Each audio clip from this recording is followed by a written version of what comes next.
Headlines प्रायोजक राम बंधू लोणचे। आता प्रत्येक जण जिंकेल।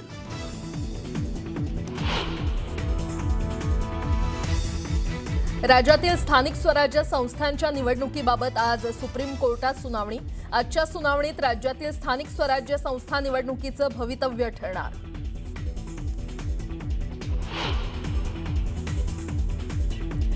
राज आणि उद्धव ठाकरेंच्या भेटीनंतर राजकीय तर्कवितर्क। ठाकरे बंधू मोठा राजकीय निर्णय घेण्याच्या तयारीत असल्याची जोरदार चर्चा।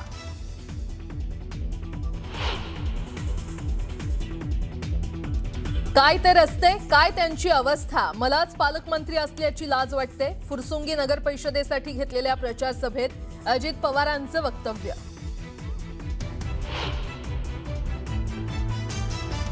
मला 2 तारखेपर्यंत युती टिकवायची आहे। भाजप नेते रवींद्र चव्हाणांचं मोठं वक्तव्य।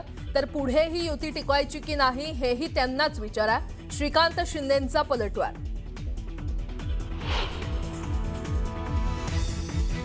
अंजली दमानिया 21 किलो कागदपत्र घेऊन दिल्लीत। आज केंद्रीय गृहमंत्री अमित शहांची भेट घेण्याची शक्यता। अजित पवारांच्या राजीनाम्यासाठी 24 तासांचा दिला होता अल्टिमेटम।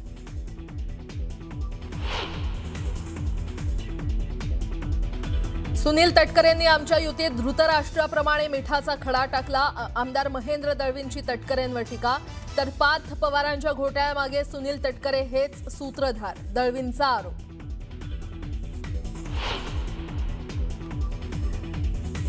आज त्रिभाषा समिती साधणार, मुंबईकरांशी संवाद। पहिलीपासून 3 भाषा शिकवल्या जाव्या अथवा नाही यावर त्रिभाषा समिती नागरिकांची मतं जाणून घेणार।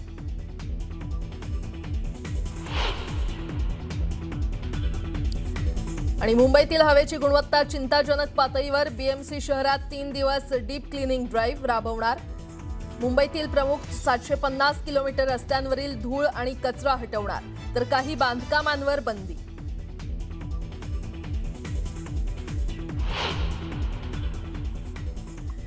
नमस्कार, सुप्रभात, गुड मॉर्निंग। मी प्राजक्ता तांडेल, तुम्ही पाहताय न्यूज 18 लोकमत। सकाळच्या पहिल्या बातमीपत्रामध्ये आपलं सगळ्यांचं स्वागत। सुरुवातीला दिवसभरातली एक अतिशय मोठी बातमी। राज्यातील स्थानिक स्वराज्य संस्थांच्या निवडणुकीबाबत आज सुप्रीम कोर्टामध्ये महत्त्वाची सुनावणी होणार आहे।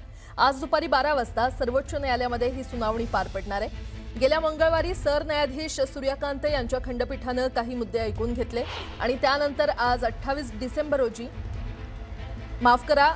नोव्हेंबर रोजी खरं तर आज सुनावणी घेणार असल्याचं त्यांनी जाहीर केलं। आज होणाऱ्या या सुनावणीमध्ये सुप्रीम कोर्ट महत्त्वाचे अंतरिम निर्देश देण्याची शक्यता आहे। मंगळवारी झालेल्या सुनावणीमध्ये सरन्यायाधीश सूर्यकांत यांनी महत्त्वाची टिप्पणी करताना म्हटलं की संख्येनुसार प्रतिनिधित्व कसं देता येईल यावर आम्ही निश्चितपणे निर्णय देऊ। त्यामुळे आता आज होणाऱ्या सुनावणीमध्ये राज्यातील स्थानिक स्वराज्य संस्था निवडणुकीचं भवितव्य ठरणार आहे। तर आरक्षण मर्यादा ओलांडल्याचा याचिकेमध्ये दावा करण्यात आलाय आणि आज त्यावर सुनावणी होणार आहे। सुप्रीम सुनावणीकडे आज सगळ्यांचं लक्ष असणार आहे। आरक्षणावर आज सुप्रीम कोर्टात महत्त्वाची सुनावणी पार पडणार आहे।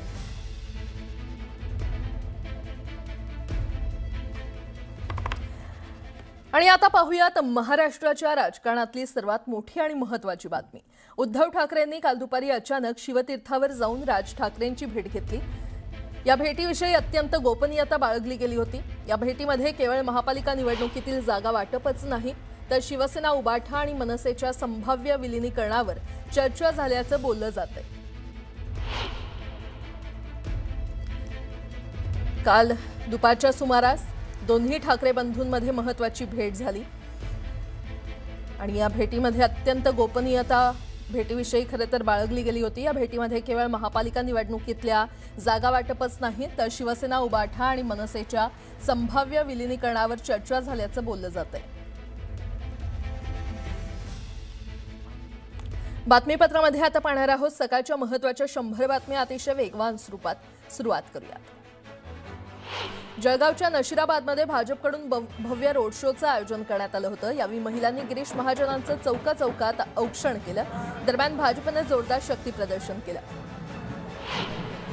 लाडकी बहीण योजनेचा हप्ता निवडणुकीच्या काळात कुणाच्याही खात्यात दिला जाऊ नये अशी मागणी विजय वडेट्टीवार यांनी निवडणूक आयोगाकडे केली आहे। तर निवडणूक प्रक्रियेदरम्यान हप्ता दिल्यास आचारसंहितेचा भंग होत असल्याचं वडेट्टीवारांनी पत्रातून म्हटलंय। मतदान जे होतं ते कामावरच होतं, निधीवर होत नसल्याचं वक्तव्य चित्रा वाघ यांनी केलंय. तर शरद पवार असं का बोलले हे माहीत नसल्याचंही त्या म्हटलंय. भडगाव नगर परिषदेच्या निवडणुकीत शिवसेनेनं 2 नंबरचे उमेदवार दिल्याचं वक्तव्य रवींद्र चव्हाण यांनी केलंय. दरम्यान त्यांनी कायदेशीर कारवाई करणार असल्याचे संकेत दिले. मुंबईतील दुबार मतदारांवर महापालिकेकडून करडी नजर ठेवण्यात आली आहे. दुबार मतदारांना पालिकेकडून नोटीस दिली जाणार आहे. पालिकेकडून घरोघरी जाऊन सर्वेक्षण केलं जाणार आहे. लातूरमध्ये काँग्रेसला आणखी एक धक्का बसलाय. माजी आमदार त्र्यंबक नाना भिसे आणि माजी नगराध्यक्ष लक्ष्मण कांबळेंनी भाजपमध्ये पक्षप्रवेश केलाय. उदगीरमध्ये फडणवीसांच्या उपस्थितीमध्ये हा पक्षप्रवेश झाला.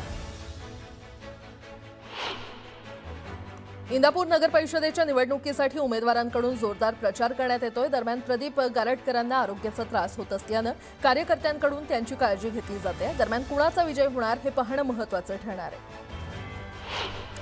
जालन्याच्या परतूरमध्ये श्रीकांत शिंदेंच्या प्रचार सभेचं आयोजन करण्यात आलं होतं. शिवसेनेला संधी देण्याचं आवाहन श्रीकांत शिंदेंनी मतदारांना केलं. जे ठाकरेंच्या शिवसेनेसोबत गेले ते भुईसपाट झाल्याचं वक्तव्य आशिष शेलार यांनी केलंय. स्वाती लाड यांचा प्रचार करताना त्यांनी हे वक्तव्य केलं. येणाऱ्या काळात संविधान मानणारे आणि संविधानाला न मानणारे असं विभाजन दिसणार असल्याचं वक्तव्य प्रकाश आंबेडकरांनी केलंय. तर निवडणुका व्हीव्हीपॅटवर घेण्याबाबत सर्व पक्ष एकत्र येत नसल्याची टीका देखील त्यांनी केली. आमदार महेंद्र दळवींनी पुन्हा एकदा सुनील तटकरेंवर जोरदार प्रहार केलाय. तटकरेंनी आमच्या युतीमध्ये धृतराष्ट्राप्रमाणे मिठाचा खडा टाकला असं महेंद्र दळवी म्हटलेत. रायगड जिल्ह्यामध्ये भाजपसोबत युती तोडण्यासाठी राष्ट्रवादीनं सुपारी दिल्याचा दावा देखील दळवींनी केलाय. तर विधान परिषदेवर तटकरेंचे सुपुत्र भाजपच्या तिकिटावर लढतील असं महेंद्र दळवी म्हटलं. जातपात न बघता विकासाला साथ देण्याचं आवाहन उपमुख्यमंत्री एकनाथ शिंदे यांनी केलंय. तर आमचा विकासाचा अजेंडा असल्याचंही शिंदेंनी म्हटलंय. जळगावच्या मुक्ताईनगरच्या प्रचार सभेत ते बोलत होते. बिहार निवडणुकीमध्ये तरुण उमेदवार निवडून आणले. तसंच अचलपूरमध्ये एका तरुणीला उमेदवारी दिली आहे. त्यामुळे तरुण नेतृत्व असलेल्या रुपाली माथने यांना निवडून द्या असं आवाहन नवनीत राणा यांनी मतदारांना केलं. पुढच्या निवडणुकीत नवनीत राणा 5 लाख मतांनी विजयी होणार असल्याचा दावा चंद्रशेखर बावनकुळे यांनी केलाय. अचलपूरमध्ये प्रचार करताना त्यांनी हे वक्तव्य केलं. चोपडा नगर परिषदेमध्ये प्रचाराला वेग आलाय. शिवसेना उबाठा पक्षाच्या उमेदवार रोहिणी पाटील घरोघरी जाऊन प्रचार करतायत. महिला वर्गाचा प्रचंड प्रतिसाद मिळत असून महिलांच्या समस्या सोडवण्यासाठी कटिबद्ध असल्याचं रुपाली पाटील यांनी स्पष्ट केलं. नेवासा नगरपंचायत निवडणुकीसाठी प्रचाराची रणधुमाळी सुरू झाली आहे. आजी आमदारांची प्रतिष्ठा पणाला लागली आहे. क्रांतिकारी शेतकरी पक्ष, आम आदमी पार्टी आणि मित्रपक्षांच्या वतीनं माजी आमदार शंकरराव गडाख यांचं पॅनल रिंगणात उतरलंय. तर मोहिनीराज मंदिरात नारळ फोडून प्रचाराचा शुभारंभ करण्यात आला असून भव्य शक्ती प्रदर्शनही करण्यात आलं. धाराशिव नगर परिषदेच्या 3 प्रभागातील निवडणूक स्थगित करण्यात आलेल्या आहेत. प्रभाग क्रमांक 2, 7 आणि 14 मधील निवडणूक स्थगित करण्यात आली आहे.